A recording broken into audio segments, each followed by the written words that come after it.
Hey guys, welcome back to the Fertility Confidence Podcast. Today I want to talk about how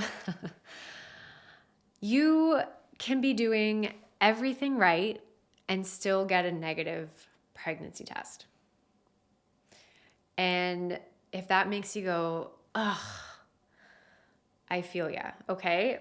If it were that simple as eat this vegetable, consume this amount of liquid, go to bed at exactly 8:55 p.m., and take these 3 pills for the next 2 weeks, and you will make a baby, life would look very different, right? I'd be out of a job, and amen to that. And I always say, if we find the magic bullet that takes me out of working in the infertility space because people no longer need me, that is fine. I will find something else to bring light to my life and to serve to the world. I'm happy for that. But the reality is it's not always that simple, okay? And we hear this all the time. I'm doing absolutely everything. And we hear it in our community. This is a conversation that we actually had in our coaches meeting a couple weeks ago. Our mindset coach, Hamnani, she said, what are you guys hearing? What can I offer the community this week? And we had a really wonderful conversation around our group of women who've been with us for 3, 4, 5 months, who have been very consistent and diligent, and they're lacking motivation because they're like, what the heck? I'm doing all the things. It still hasn't worked. How do we help them? And we take a 2-prong approach when we're working with a client who's been with us for more than 3 months. And we do feel as though we've done a lot of things. And now where do we go from here? Sometimes where we go from here is further assessment. It's either redoing some labs that are more than 6 months old, or doing labs or tests that haven't been done before. Do we need to take a little bit more of an advanced approach? Do we need to dig a little bit deeper? Maybe you do. Maybe so far things have been very surface level for you, and that's okay. There's nothing wrong with that, but maybe now it is time, okay? The second piece has to go beyond this concept of I'm doing the things. I'm eating the food. I'm taking the pills. I'm doing the things. Now we need to work on your mindset. Do you believe it? Do you actually believe that getting pregnant is a possibility for you? Because if you don't believe it, or if you guard your heart every single month, if you say to yourself, I'm not going to get my hopes up, because that's worse, and you count yourself out and you discount, and every little twinge and thing you go, oh, that's it, not pregnant. If we're holding so tightly to this concept of it hasn't worked for me yet, so it's probably not going to work. Of course it's not working. And this is the next phase, okay? Working through the lab, the tangible things, the labs, the testing, the lifestyle changes, the nutrition changes, the supplement additions, that we call that the physical plan, okay? Working through the physical plan is a hell of a lot easier than doing the mindset work. It just is, because we have to allow ourselves to be vulnerable to our feelings. We have to allow ourselves to be heartbroken on the months that it doesn't work. We have to allow ourselves to have hope that this is possible for you. And I'm not saying it's that simple of you believe it, therefore it happens. But if you don't believe it, you are putting up an energetic block every single month. So what do we need to do? If you're sitting there going, I've done all of the things, and I legitimately have done all of the things, especially if you're a client. If you aren't someone working with us in FCM, come on in, because we will help you to make sure that you are doing all the things that are right and personal for you. But if you haven't tackled the mental part of this whole shenanigans, the belief, if you haven't actively worked on rewiring your mindset, we still have work to do. And this comes from a place of love, okay? I'm not sitting here and saying, if you don't do that, this is never going to happen for you, because I don't believe that either. But I also believe very firmly that those of us who actively work to rewire our subconscious brain and to put the hope and belief back into our journeys get pregnant quicker. Why do I believe that? Because I see it every single month. Every single month.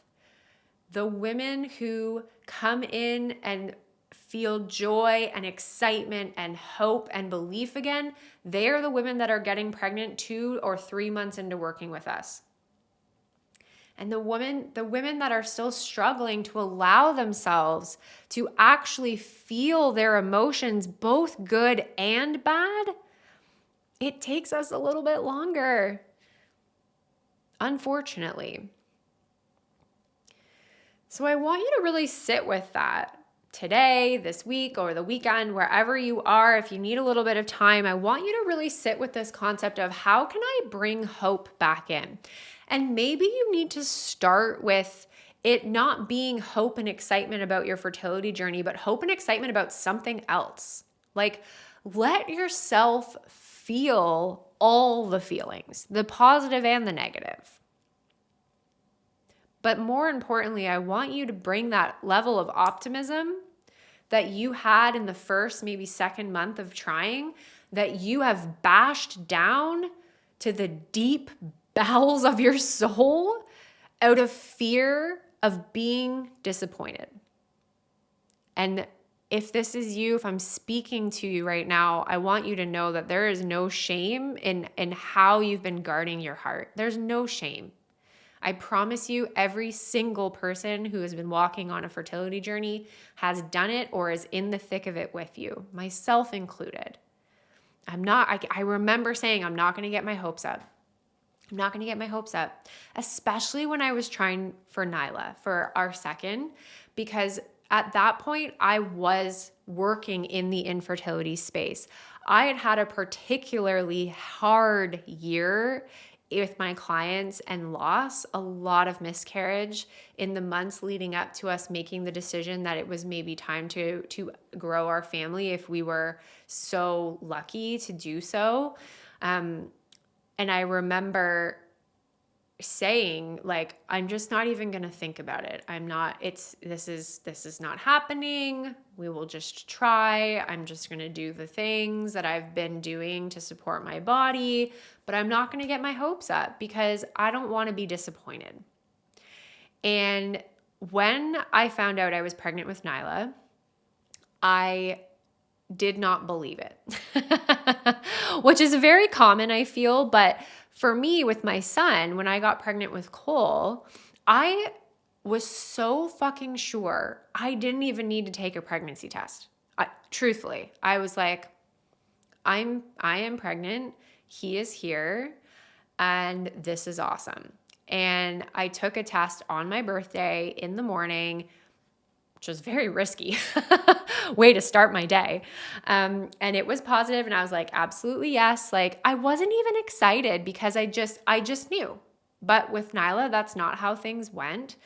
And I think a lot of that was because I had immensely guarded my heart based on the reality I was living in my clinical practice of supporting my clients through loss and knowing even more how difficult it can get and how scary it can be, and knowing that it might not happen for us. So I wasn't going to let myself even feel like we were trying, like it wasn't worth it to me to open up that potential heartbreak.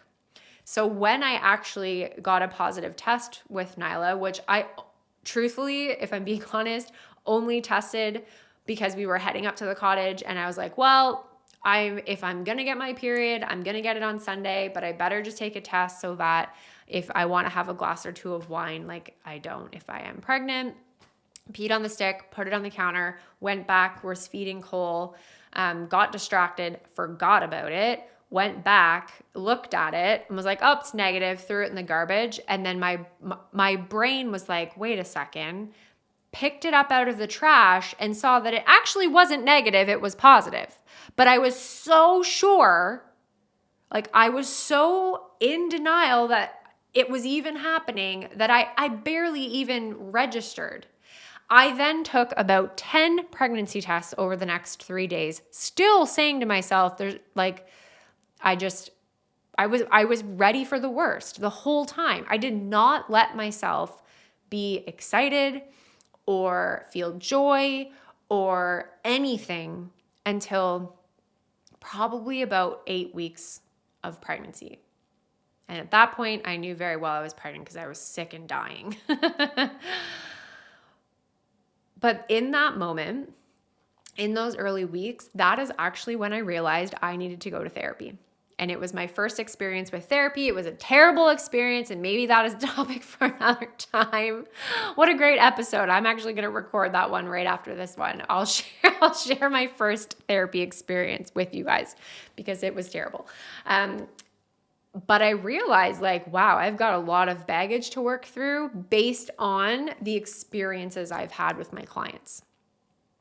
And it's okay if you feel like you've been guarding yourself to hopefully lessen the disappointment. But here's the real kicker. Here's what I actually want you to ask yourself and be radically honest. Are you truly not feeling any disappointment by guarding your heart? Or are you just ignoring it? I guarantee you 90% of you are probably still disappointed. But then you're just like, nope, moving on. And like we've already talked about, months down the road, all of this, not dealing with this, it's going to come back around. And it is going to contribute to the physical part of your journey. Blocking the emotional part of your journey is actually making the physical part of your journey harder. It is likely contributing to more imbalanced hormones and inflammation and autoimmunity and things because we're actually not looking and focusing on you as a whole. So if you feel like you're doing all the things and it's still not working for you, I want you to ask yourself a couple of questions. First, are you actually doing the right things for you? Have you had someone come in that you trust to look at your journey and your life and your body as a whole and say, this is what we're going to do moving forward? I want you to ask yourself, have I really given my body the emotional support and love and attention that it needs on this journey right now? And how can I help myself feel more hopeful? And I want you to just take a minute and send love to yourself if you have been guarded, because like I said, there's no shame. There's absolutely no shame in that. And now, how do we move forward with more hope and more joy and more gratitude? How do we move forward bringing in this concept of our emotional body and our physical body? Because they go hand in hand. It's not one or the other. And we can't ignore the heightened emotional capacity of this journey because it is up there with some of the craziest things you'll probably ever go through in your life, right? So this is me telling you to not give up hope. Please, please never, ever give up hope. That is like the one thing that I really, truly want for every single one of you who is trying to get pregnant. I want you all to feel hopeful again because hope can be such a transformative treatment. It doesn't need to be another pill in a bottle. Sometimes we just need to pour a little love into your soul. So hopefully that helps. And I'll see you guys in the next one.